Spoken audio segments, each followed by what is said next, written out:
Welcome once again to our continuing YouTube series on business law, focusing in this particular series on franchises.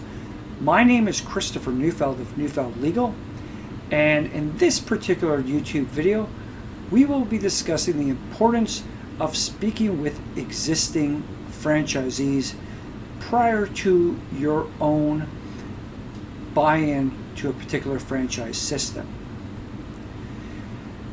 The importance of speaking to other franchisees cannot be overstated, given that there are extreme limitations imposed by lawyers upon the franchisor as to what the potential of any particular franchise is.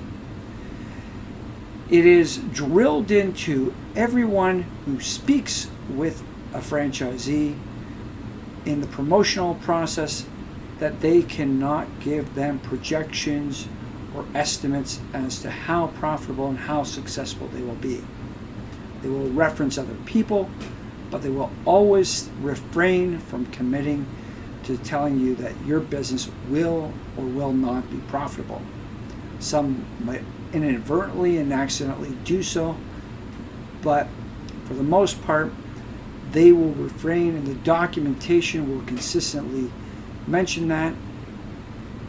So, what are you supposed to do about it? Well, there's one real way to do it, and that is to talk with other franchisees, both existing franchisees and individuals who have left the franchise system.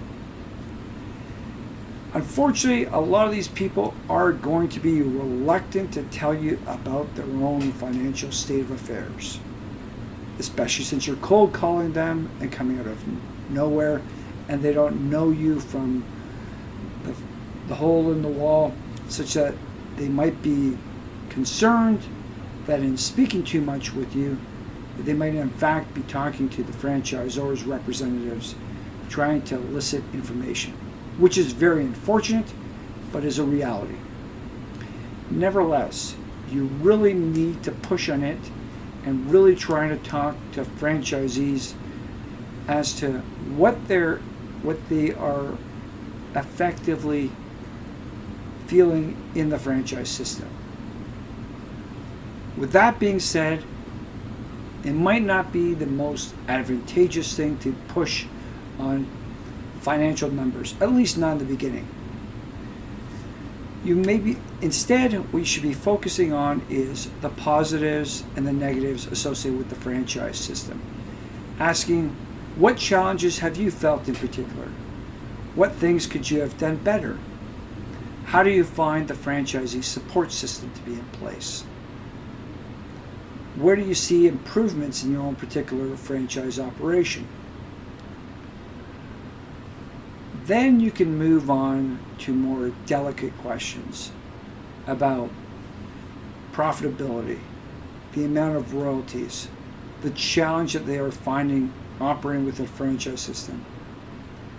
What did they not know when they first bought the franchise that they know now? Or what questions do they feel they should have asked at the outset that they failed to ask, or they failed to get the appropriate answer for? This is incredibly important to yourself because it's going to be difficult, if not impossible, to get it from other sources, because the other sources are going to be closed off from yourself. And if you think you can rely upon the budgets or the financial statements that are provided in the disclosure document, you are deluding yourself. These financial statements do not reflect the operations of the individual franchises. What they largely reflect is the amount of royalties that are collected. But royalties collected and other fees collected by the franchisor and payments that the franchisor makes have no relation to what the franchisee is doing. You got to remember, they collect on the basis of revenue. So irrespective of the franchisee making profit, they are still going to be collecting their franchise royalties and advertising fees and other variable fees, supply costs, you name it, they are collecting it irrespective of profitability. Meanwhile, what are they spending money on? Their expenditures are completely dissimilar to that of a franchisee. They are operating a higher level system with different personnel and different obligations, different marketing, different structures.